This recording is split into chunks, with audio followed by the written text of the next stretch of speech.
Blog Talk Radio.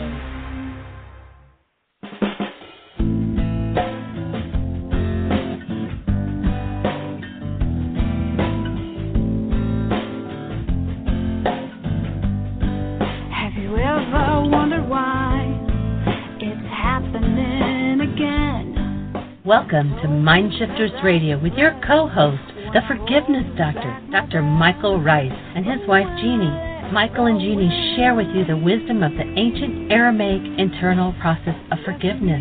They offer tools and support 5 days a week. They will support you in building a solid foundation within yourself to live in pure love. In Aramaic, Rakhma. Michael is the author of So Why Is This Happening to Me Again? For more information on Michael and Jeanie, please visit www.whyagain.com. And now your co-host, the Forgiveness Doctor, Dr. Michael and Jeanie Ryce. To the brightness within you, and the truth that is rooted within me. Hi, and welcome to MindShifters Radio with Dr. Michael Ryce. Our call-in number is 646-200-4169. We'd love to hear your comments or your questions. There's a whole bunch of people already on the switchboard. Welcome to the show. Hi, Michael. Hi, sweetie. Glad you're with us, everybody. It's a delight and an honor to be here to share the ancient tools.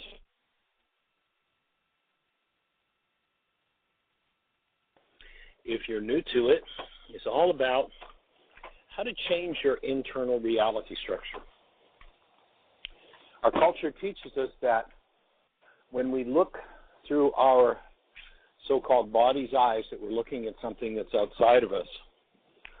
But in fact, what we're looking at is our mind's ability to replicate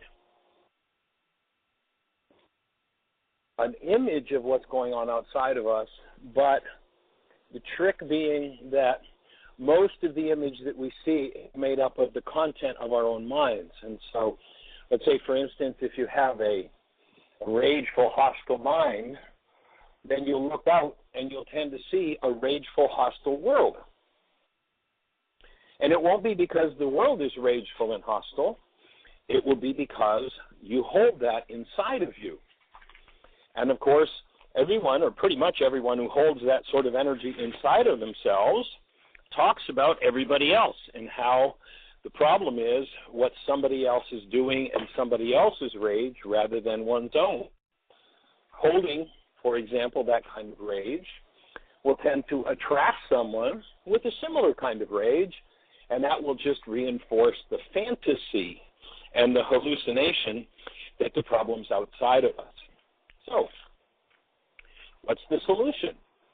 If you're in pain, if you're in turmoil, if you're in upset of any kind, recognize that the world you see is not the cause of what's going on inside of you. The world you see is the product of what's going on inside of you. And then go to work and acquire some tools with which to change what's going on inside of you. Guess what that tool was called? Literally, forgiveness has nothing to do with, I let you off the hook because I have pain or turmoil in me. Forgiveness is, I have pain or turmoil in me. I think I'll go inside and forgive. I think I'll go in and remove that content from my... Everything changes. Now, if that's a new idea to you, then we invite you to go to our website, www.whyagain.org. Just up for a few days now. We switched over from our old .com site to .org, so it's whyagain.org. And at the very top of the page, on the left-hand side, when you land at that page, you'll see a link that says Start Here. Upper left-hand corner, Start Here, right in the corner.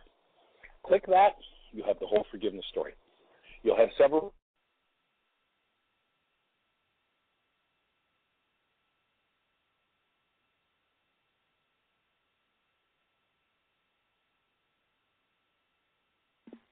Michael, are you there? I invite you to jump on the website and join the team that changed the world. What do we mean by that?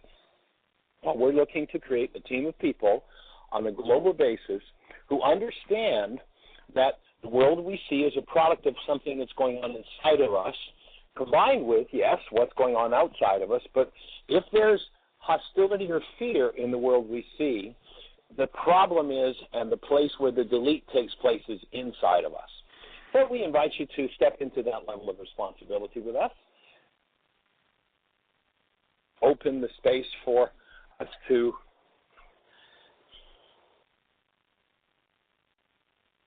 Michael, you keep cutting out.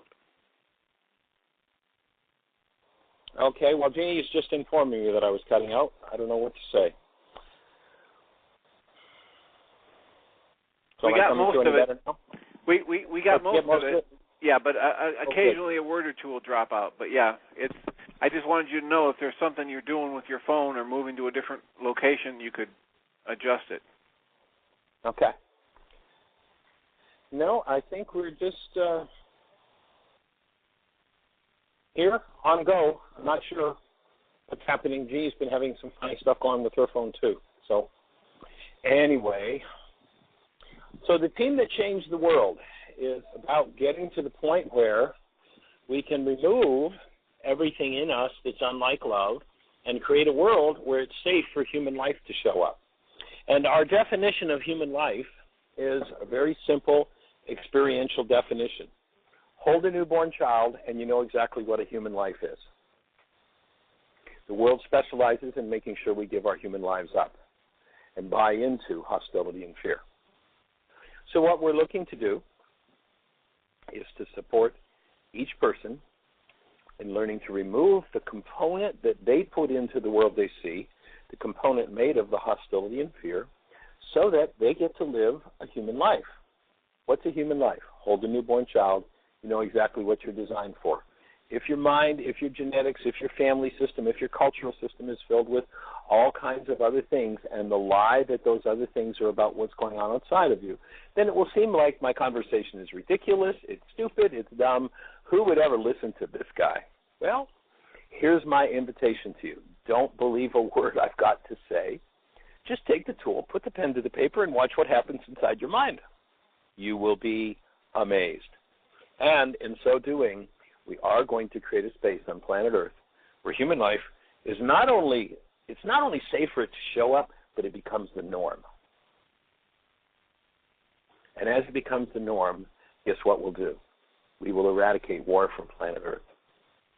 We're here to support and change the dynamic that leaves young men and women today because of that dynamic of war. And let's not talk about who gets murdered in war, and I use the word murder very specifically.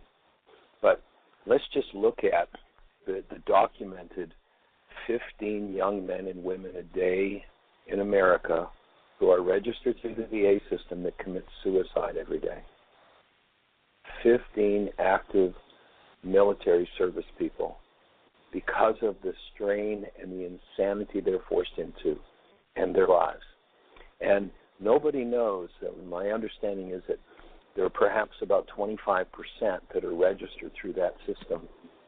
And we know that somewhere beyond the 15, 30 a day who are not active and not registered in that system are committing suicide every day. Excuse me, this is insane. And we're here to end the insanity. That's all. We're here to create support. And we just finished doing a 17-day intensive. We actually had 4 combat vets in that intensive, and it was intense. We heard from Michael the other day, the changes that he's seeing. We heard from Adam. It's just awesome to watch what happens when you take the tools and you put the pen to paper. Nothing to believe. Just try it. It works. That's all. It's just real simple. So, Dr. Tim, I hear your voice. I hope I'm coming across more strongly now. And how do you be today? And anything exciting to report?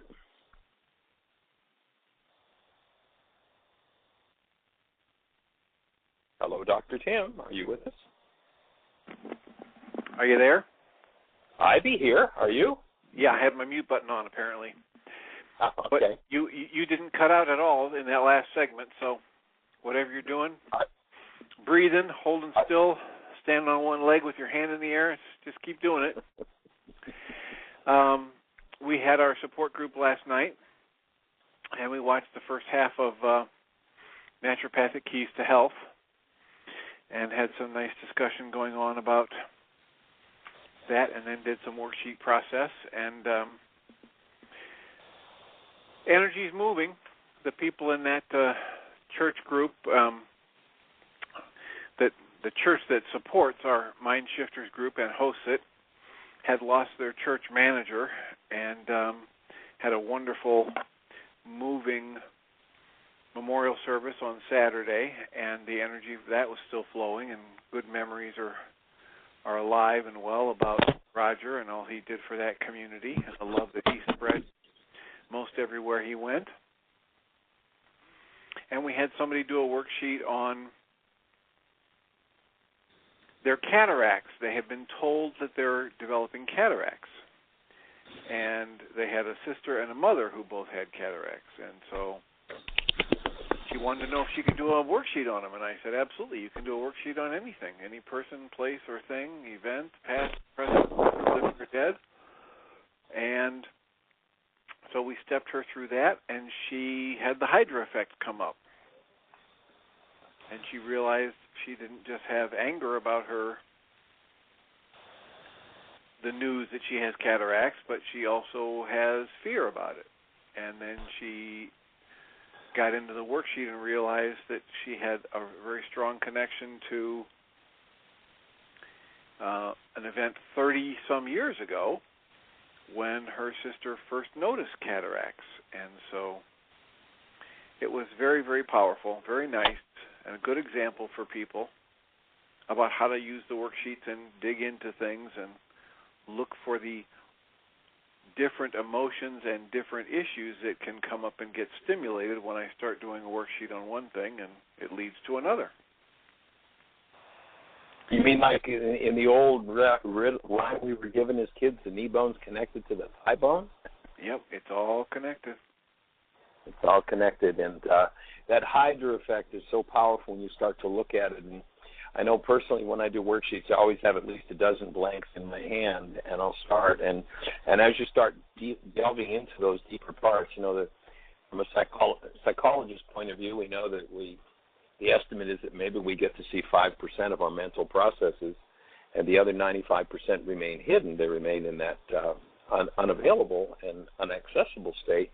And as you do the worksheet, you start to touch into those things. And as you get the insight that, gee, this is connected to this, and you start another worksheet on whatever the this is, and then you see that that's connected to this, and you start a worksheet on the that. And, you know, it ends up, as Dr. Tim's saying, that the Hydra effect, where in Greek mythology, the Hydra was the creature that when you cut off her head, several new heads appeared. And so you really start to delve into and look through that 95% of what's hidden related to the surface perception that we have about things. And as you delve into those deeper spaces, you find the source of all pain, of all trauma, of all insanity, literally, those things. And I define insanity as anything that takes away human life, and I define a person who's insane as anyone who's not functioning with the human life present, that is, the active presence of love. And so that's the project. That's what we're here to support you in. And, of course, in supporting you, we support ourselves. We get to learn it, too. I love Richard Falk's idea that we teach best that which we most need to learn. And so here we are, getting to do that. We're in St. Louis right now. We just are here with our daughter and our granddaughter and her family and getting some baby playtime. We don't have the baby with us today, so you notice things are a little quieter. And they will be tomorrow probably. So, Jeanie, is David with us? Well, good day, sir. How do you be? Hello, David. Are you there?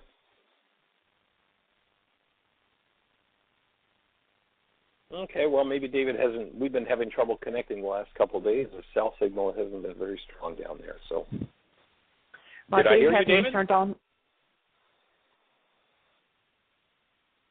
I do have him turned on. We do have two callers. Okay, well, since we're not hearing David's voice, let's go ahead and listen to one of our callers, see how we can support. The first one is area code 630. You're on the air. Hey, everybody. This is Mark from Naperville. Hi, Mark. Hey there, young man. How do you be? Doing great. I am making some great progress on the home front, which is fantastic, and also in finishing up the book. And as I was working on a concept, I thought I got stuck on something that kind of made sense to me, but I wanted to see, I wanted to get your opinion on it. Sure. So you've talked a lot about holding love, conscious, active, and present when in the statement, love the Lord your God with all your heart, soul, and mind, and love your neighbor as yourself, and what love means there. And we've talked about heart and how heart is really, the unconscious mind. And we talked about mind, where mind is really where we do our critical thinking and, process in the conscious. And I was trying to tackle soul, and in the Greek, the word for soul is psyche, Psyche, and its definition is really it's the seat of our personality. It's our emotions and our emotional desires and urges and things like that. I would take that. I would see that as being that definition as the man named Yeshua. If he sat in a church today and heard somebody talking about that from the Greek, he'd say that's all Greek to me, because it's not anything related to what he taught. In yes, Greek, I'm wondering what is soul there? Well, in the Greek, the word persona means a mask. And yes, the seat of the persona, the hostility, the fear, the grief, the rage, the pain, the happiness, the joy that comes out of physiology produces a self that isn't, a self that is false, the self that Yeshua says, in order for you, soul, being, to live, you must die. And so the work is the disassembly of that self, of the psyche, of the non-being self that has no human life in it. And so the word soul in the context of the work as we're using it would be the way that we're using the word being.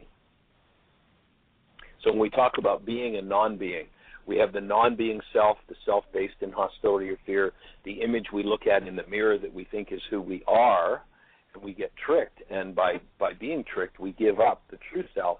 And the true self is that awesome, active presence of love, being soul, the truth about us. Hold a newborn child, and you're tapping into soul. I'll send you an essay out of the Enlightenment book. If you just drop me a quick email and remind me. Oh, yeah, I will. Send awesome. You an essay. I'll send you. There's actually a couple of page essay in the Enlightenment book that you might find useful, and we're actually getting ready to reprint that. But I'll send you the essay on soul, and I think you'll find that helpful. Awesome. Thank you so much, because you just raised a couple other questions, but I'll drop them until I read the essay. Oh, go for it. Hey, those questions are all of our questions. You just help refine it when you ask it. So the really important part is the question. It's not the answer. Well, I'm as you describe soul, then I'm wondering, okay, then what's the heart? Love the Lord your God with all your heart. And well, I thought of that as the unconscious mind. In the Aramaic, first of all, the word love, and I know you know this, but for our discussion, for anyone who's new to the show, who hasn't been at the intensives and such, or hasn't delved into the work that deeply, the word there that was translated as love is the word Rakhma. We talked a little bit about that yesterday, if you want to tap into yesterday's show for a more complete discussion. And it speaks of literally a filter in the frontal lobes of the brain, and that filter is a gateway for human life to enter the human form. If the gateway is shut down, there's no human life in the human form. All there is form with persona, personality, and there's a decision for everything that persona will face. And if the decision is, well, what I do is I hate, I fear, I kill, then I hate, I fear, and I kill when that situation presents itself. I don't have choice about it. And the soul, or the being, is the chooser. And it's only when Rakhma is active that choice is available, where yesterday you could see yourself gee, when my spouse gave me that kind of a look, I'd have gone into, why are you picking on me? And now I see my persona going into, why are you picking on me? And I have choice, and I go, here I am. I have an issue called being picked on.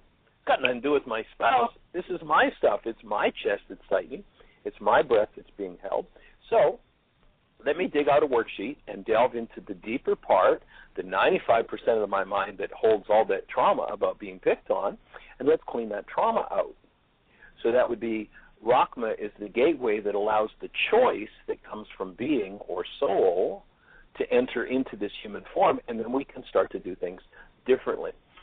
Perhaps if Adam happens to be on the show today, he called in the other day, and I had a conversation with him last night. He was sharing about a situation in his life where, previous to the 17-day intensive, he had been going a little berserk over a situation that he was involved in, and he found himself going a little berserk. But his comment to me last night was, and I'm sure he'd be happy if I shared this, his comment was, and I was over it in 2 minutes, where previously he didn't actually give a time frame to it, but I presume it would have been perhaps days or weeks.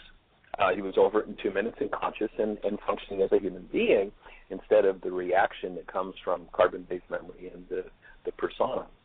So you must keep that gateway, Rakhma, open when you think of neighbor, creator, in order to maintain self.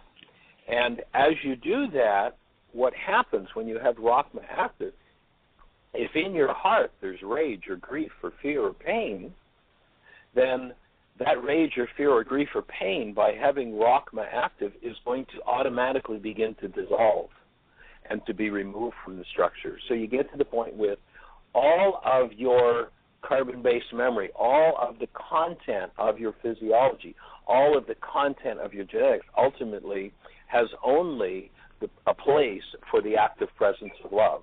So that would be having Rakhma with all of your heart, with all of your mind, with all of your soul, with all of your being. And so it's about getting to the point where, in order to be in harmony with the first law, you understand that this word love has nothing to do with something you do to your neighbor or a behavior toward your neighbor. It has to do with the condition in your mind that when your neighbor appears and brings something less than love up for you, you maintain Rakhma and you process through that which is less than love. And then with your whole...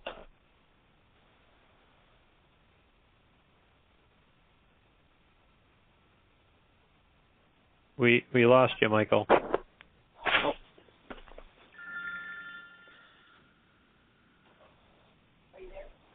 I'm here. I'm not sure how you lost me. Are we there yet? You're back. Technology, what can I say? Okay. Okay. Let's see, what was the last sentence? That was so long ago. Holding the, you were talking about holding the condition in the mind. Yeah, so you get to the point where if you think of the creator, if you think of neighbor, there's nothing in you to take you out of love. So now you have Rakhma, creator, and neighbor, and by so doing, you maintain self. So the Greeks translators have love for God, neighbor, and self, or as for self. In the Aramaic, it's so as to maintain self. So the only thing that can take you out of your human life, again, hold a newborn child, you have a direct experience of soul or being. And if there's anything in this device, this body-mind unit, based in hostility or fear, then if a situation comes along that resonates that hostility or fear, then your unconscious or that dissociated part of your mind, your heart, is out of harmony with the first law. So you do your work, you clean up that part of you which is out of harmony, and you get to the point where now with your whole heart, with every cell in your structure, every level of your being, you're connected to your human life.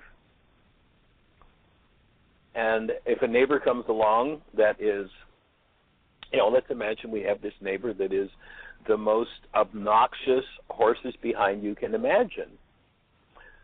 You don't give up the condition of your human life, the presence of love in your physiology for that. You stand as a space of compassion and healing for that neighbor. And or if, let's say, many people, I can't tell you how many people, good religious people I've worked with over the years, when they get right down to some of their own unconscious dynamics, the words that come out of their mouths are, I hate God. I remember working with a young man who spent most of his life in depression. And what he got in touch with during a still point breathing session was being about 3 years of age when his mother was dying of cancer. And they were good church-going people, and the preacher told them, you just pray and your mother will recover. And this 3-year-old boy prayed for his mother to recover, and his mother died.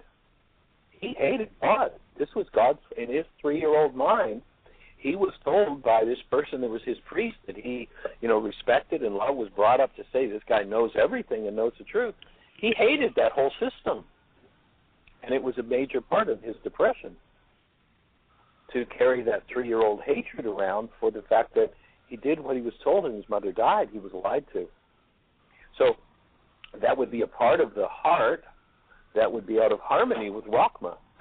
And so the forgiveness work would be going in and not forgiving that priest, not forgiving God, but going in and literally accessing directly and removing the hatred and the pain of being lied to and the pain of losing mother as a 3-year-old child. And then having those parts of self restored to love, one would be at another level of having Rakhma for the Creator, for neighbor, in order to maintain self. Does that make sense? It does. But just to summarize it, the focusing on soul versus heart. So soul equals being, and that being, so loving the Lord. So being in that state having of Rakhma. Being, having Rakhma, and having Rakhma when with all of our heart, then that's really every cell in our structure. Exactly. That is allowing Rakhma to be present in every cell. So if anything, unlike love is present, then that's really in our heart. Yeah, and it's a choice or a practice to maintain that Rakhma, and then the only thing that can tear us out of it is that which is stored within our own heart. So when it comes forward, that's why that's the instant in which you forgive. That's the instant in which you recognize, okay, here's some rage, here's some grief, here's some pain. I now forgive. I now apply the reality management worksheet, and I remove this so that now if I face this situation again, there's nothing in me that can take me out of my human presence, my human life, which is love, which is one of the ways that you honor the Creator. You actually recognize that you received a gift, a human life. This world has no value for human life whatsoever. This world says in order to make it in the real world, you got to have enough rage and, enough big guns and enough bombs to protect yourself. You go to work and, if you get it and can get it over the other guy before they get it over you, then, hey, man, you got it made. That's the Greek interpretation, because in Greek philosophy, the gods were horrific creatures to be feared. I mean, you look at these people, they raped their own mothers, they slaughtered their own children, and they were the controllers of humanity, always manipulating and always scheming as to how to control humanity.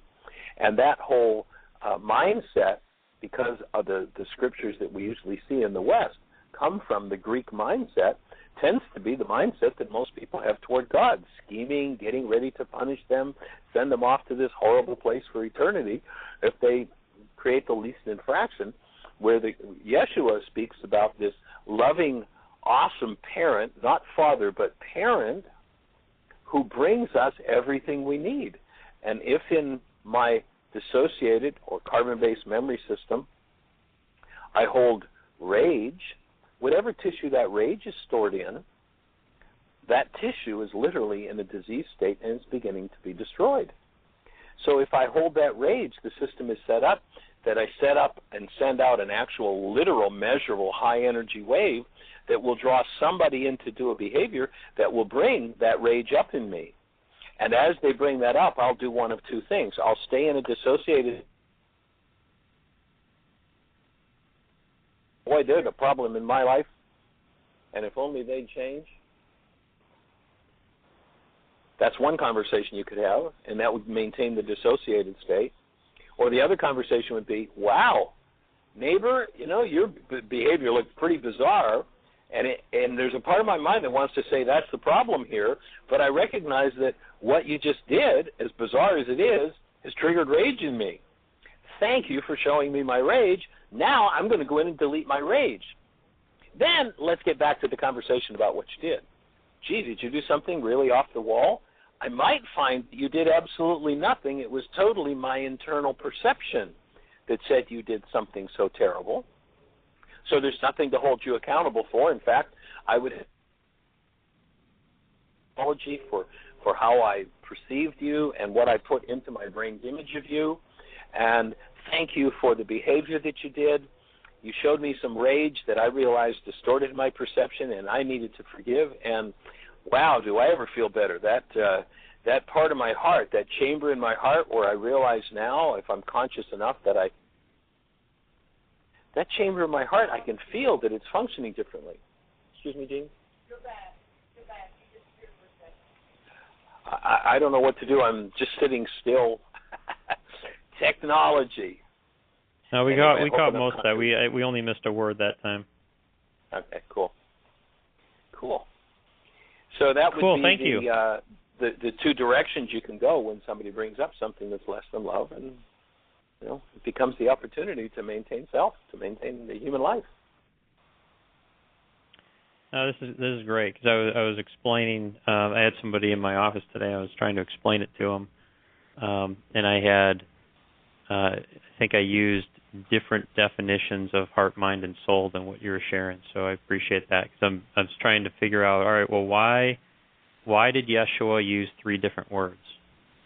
What was different about them? So thank you. All right, delighted. Glad to be on the team. Any other replies? Thank you for the questions, because, again, what's really important is the questions. When the right question shows up, there's a power in us that has the answers. All we have to do is listen, and that power will explain to us. So really presenting literally the frequency or the vibration of the question is what's really important. And then, as Emerson said, all we have to do is get our bloated nothingness out of the way. And if we can do that, there's being.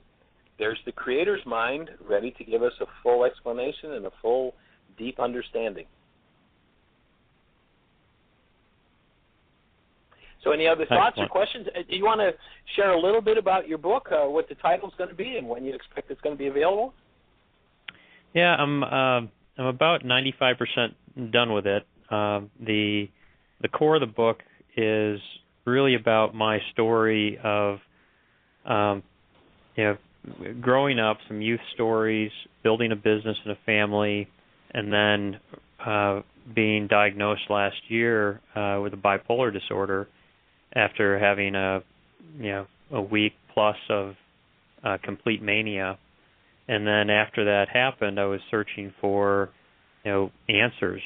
Why did it happen? What was the cause? What could prevent it in the future? And the doctors had no idea. And so as my search really started from prayer. I just asked the Holy Spirit to guide me to the answer, and like a breadcrumb trail, I was led to your doorstep, and went to the intensive and did the work, and discovered that really the reason for bipolar is because I was literally of two minds, that I had a battle going on. I was doing something on my own that wasn't quite as detailed and complete as the forgiveness work you teach. So my vitality was rising very, very quickly, and it met with the darkness that was in my heart, and they clashed and led to my mind spinning out of control.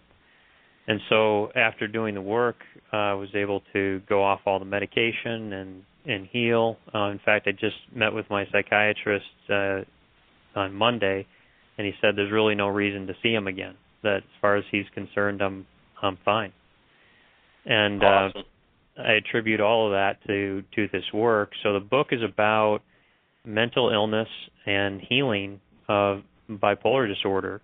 So it'll be, the primary audience will be people who either have mental illness or have been affected by mental illness in their life, and giving them a ray of hope that hey, there's the medication that you can take as much as you want. It's never going to heal you because it's not dealing with anything related to the problem, just suppressing the symptoms, and those problems are going to continue to persist, if not get worse, and battle through that medication and require higher doses later. So this work enabled the complete mediation of the medication. So I'm going to get that story out. That's book one. The working title is a title that during Mania I had a conversation with Mary, Mother of God, and with God, and which sounds strange, but it certainly didn't seem strange to me. And she told me that this perfect state of love, which you talked about, and is when Rakhma and Kuba are set, and we're fully present in love, and nothing else is there. She told me to call that State of Jesus. So I'm calling the book The State of Jesus. Cool. Nice. And the subtitle will be something about healing our beautiful minds. Beautiful. That's fabulous. Well, your audience is going to be so restricted for a book like that because, of the 7.5 billion people on the planet, there are probably only 7.4999 who are mentally ill. So I know. I think the stat and today. what is a mental illness? A mental illness is any human being who's functioning out of hostility or fear. That's mental illness. So I love that. You got a pretty wide audience, my friend. I figure I do. Yeah. Well, we'll definitely be in support of it when it's ready to go. I'll look forward to seeing it. We appreciate you. Cool. Thank you. All right, lots of love. Take care. Bye-bye. Bye-bye. Okay, we have another caller. It's area code 541. You're on the air. Hey, it's Julie from Ashland. Oregon? From Oregon, from Ashland, Oregon, that is. There you go. I feel like everyone kind of knows that, so I'm probably going to stop saying that. It's lived its life. That was kind of fun at the intensive. Yeah, it was. It actually was. Speaking of that, that's what I was starting to say yesterday, but we ran out of time because you asked, is there anything else? And you had mentioned yesterday about the storehouse within us that Jesus spoke of that is our unconscious. And I've really been noticing how it spews forth. It is like a demon. It just, once it gets opened, it just, and how I've experienced that, I was re-listening to the presentation that I did with my partner, and it was an improvisational skit. We had an outline and a plan, but when I was in the presentation, the actual live performance, I was drawing from everything from the past in order to create, a huge argument that led to divorce, because that's what we were sort of depicting as part of our skit. And anyway, I just really got to see how powerful that is, how full of venom, and how much like throw up it is, that it just is uncontrollable. And I hear you. I really notice it a lot now in my life, and it seems very scary and uncontrollable. And with the tools that you have been teaching us, I know that there is a way for me to not have to suppress it anymore, that I can actually as soon as I become aware of it, I have tools to direct it differently and allow it to be directed to the point of dissolving and not being part of my life's flow and life's energy. And absolutely. And the world teaches us, well, all you have to do is keep that out of sight.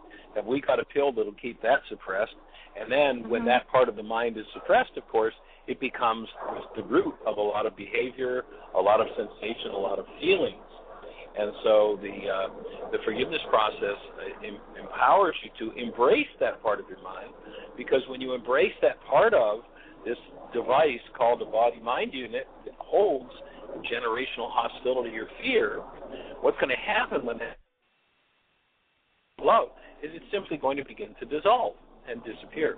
And when you talk about spewing, I can very definitely relate to that. About 15 years ago, I took a couple of friends to India, and we did a process called Kayakalpa, which is kind of an Ayurvedic medical detoxification process. And as part of that, I did it for about a month. And in one 3-day period, I put on a set of blindfolds. I put in earplugs, and I fasted. And I spent 3 days doing that with just water. And there was a point, and I have no idea at this moment, because I wasn't looking at a watch, I didn't have a watch, it was a time, kind of a timeless state, but there was a point where literally my mind began to spew like a volcano, all this horrific garbage. And I don't know whether that went on for 2 minutes or 10 hours. I really have no idea at this point, because as I say, it was kind of timeless. But it was just like this volcano opened up, and this spewing forth of gunk happened. So I certainly understand it, and now, to me, as you saw in the intensive, the whole idea is to create a safe space where there's a powerful presence of love, and to encourage those parts of the mind that hold that to open in that space of love for everybody in the room, and to allow those experiences to come forward and be embraced in love, so that their energetic impact and their aberrant impact on behavior can dissolve. And of course, we saw so many effects of that. There was a great show a couple days after the intensive was over where Michael called in. I don't know if you were listening, but Michael shared how, and for everybody that was at the intensive, Michael in the intensive shared about how, well, if anybody was driving in a reckless way that would threaten, his love, that he would just, run them down and beat them up. And that was said with a great deal of emphasis and energy.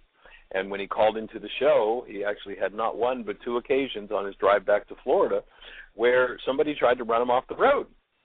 And instead of this, the rage that was displayed and the voice tones and the energy that was displayed in the intensive as he touched into that dynamic in the intensive, or on the phone call, and I think it was 2 days after the intensive, so that would have been, what date?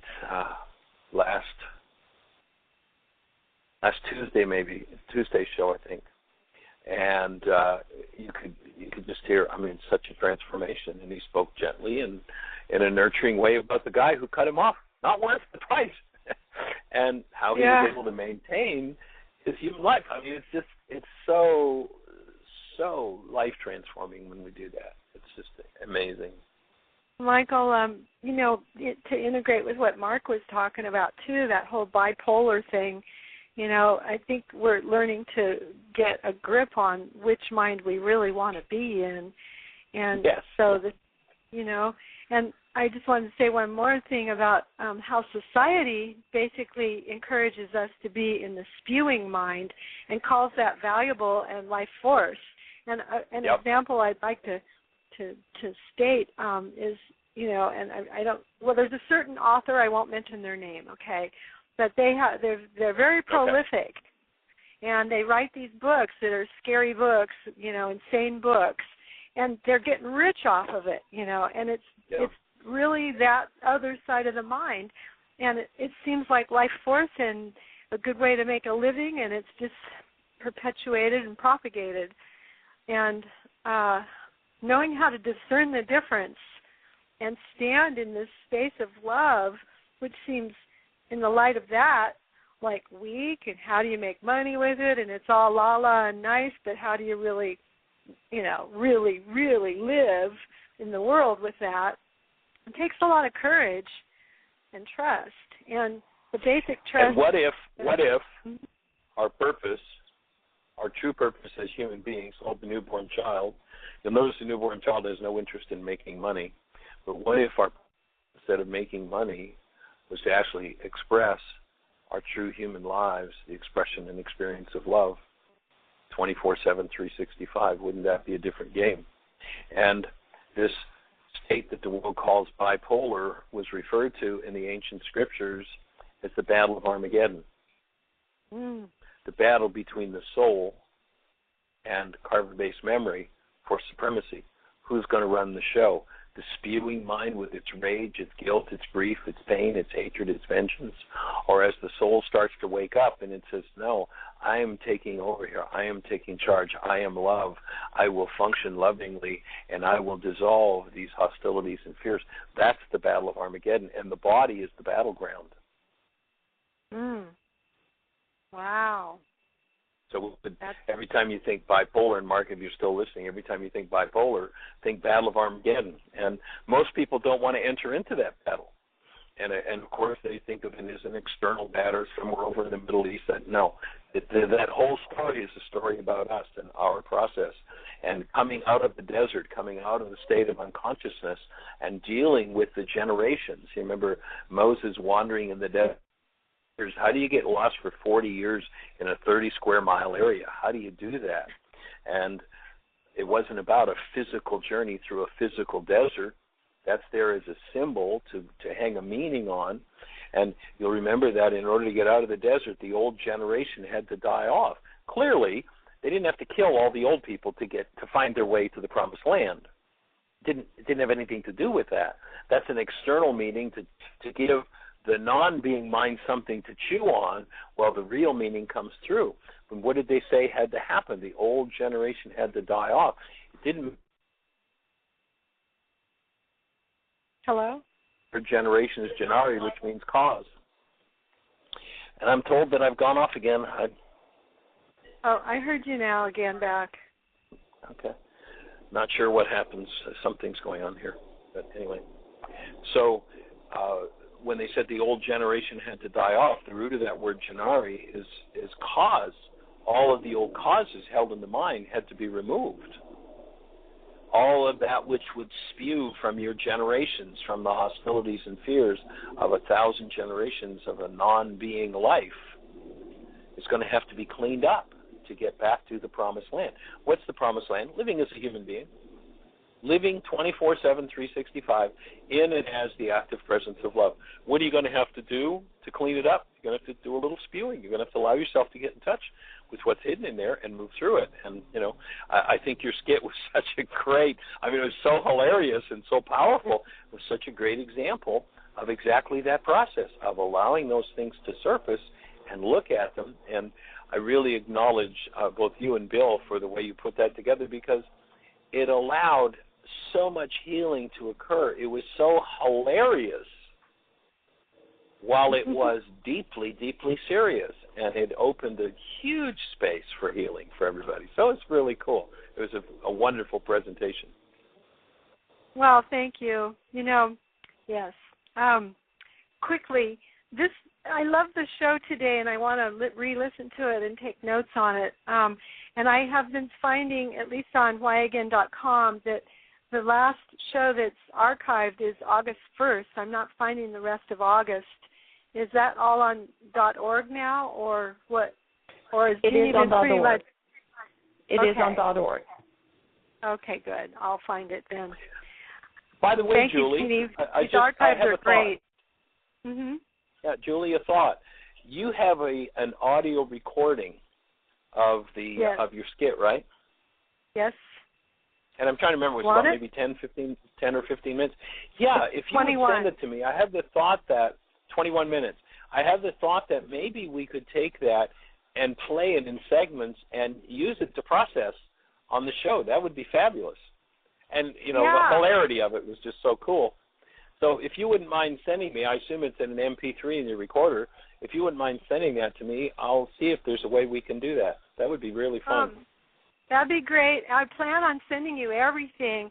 I'm still labeling it and learning how to send it. So I'll probably call Danielle about that to get up on how to send it to you.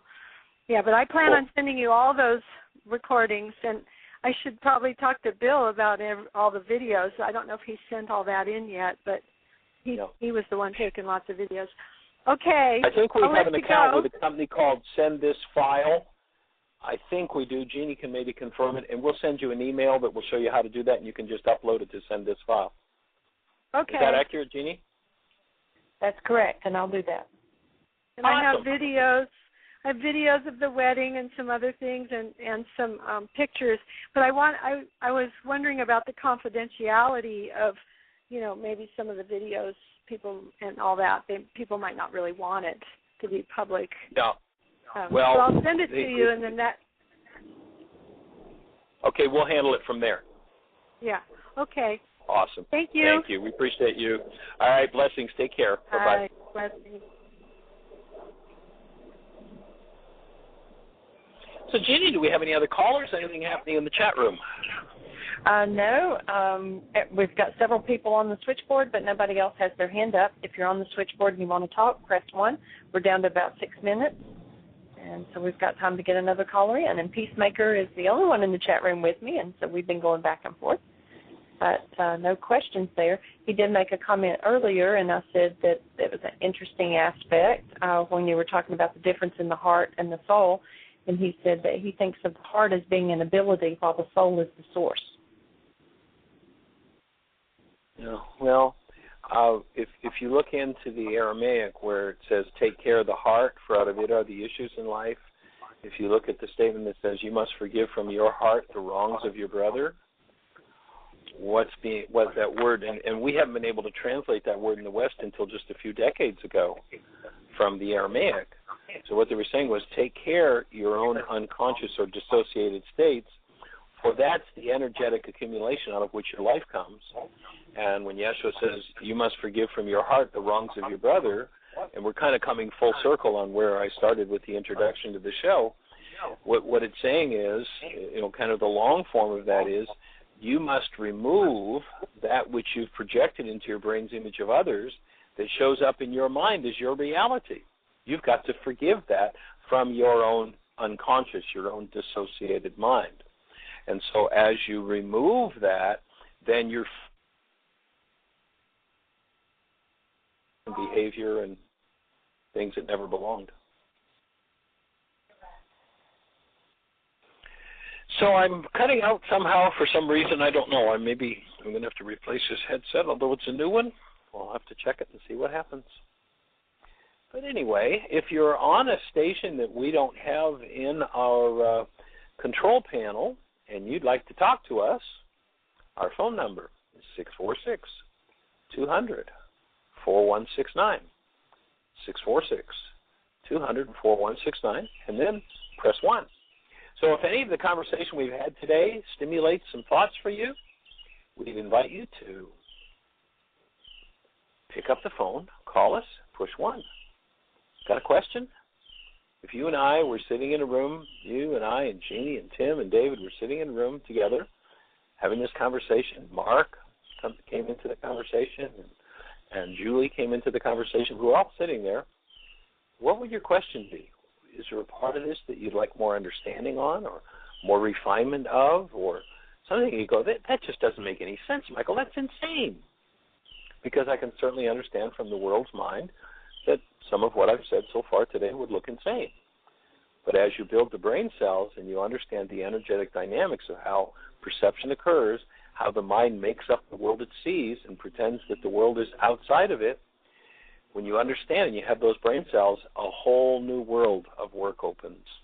And it's such an exciting world because you see how much the past generations creep in. In fact, if you go to the ancient Aramaic psychological language, you hear it being said, look to the lives of the fathers, for ours are but a shadow of theirs upon the earth. In other words, the rages, the griefs, the pains of the fathers, and of course the mothers, it wasn't being sexist,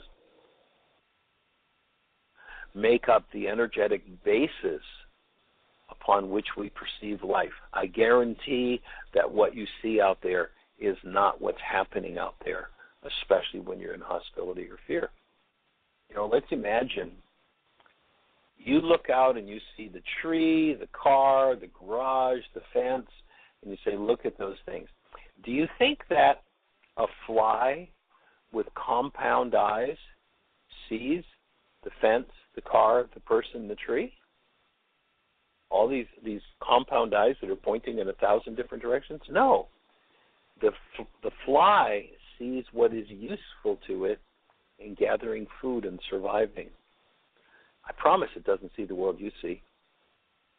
Its brain makes up a different world. Do you think the mosquito looks at a person and says, I wonder if I should go take a bite out of the head or out of the hand or out of the ankle? No, it doesn't see person. Its brain makes up a reality that shows it, infrared, warm-blooded, food, I'm going for it. Your world is made up of a hallucination made up by your mind of things that your perceptual system and your goal system and your purpose believe are important for you to eat and survive. If hostility or fear comes anywhere into that process, then I guarantee that the world you make up and the world you see is not there, it's insane, and it will destroy you. Once you recognize that the first law to maintaining a human life is this thing called Rakhma, is maintaining a condition of love inside of you, and you actually maintain that condition of love, then watch how things change. Watch how your attitudes and your behaviors change. Everything becomes different. And you, as you maintain that condition, will lead the world out of darkness. The world around you, the world within you. I was actually looking at a quote from Mahatma Gandhi today. And one of the things Mahatma Gandhi, who also understood the dynamics of life, said was that he says, one person who achieves the condition of love will heal the hatred, or I think his word was nullify the hatred of millions. You are an energetic being. Choosing to live your human life as this awesome active presence of love that you were designed to live as will heal the lives of millions and impact more millions yet unborn, because that's the power of a human life. Does the world like it when you're in your power? No, we want to control you. We want to run you. We want you to do the king's bidding. If a behavior would be what you would expect from a newborn child, it's probably a good behavior for you to engage in. If it's not, then you probably shouldn't be doing it.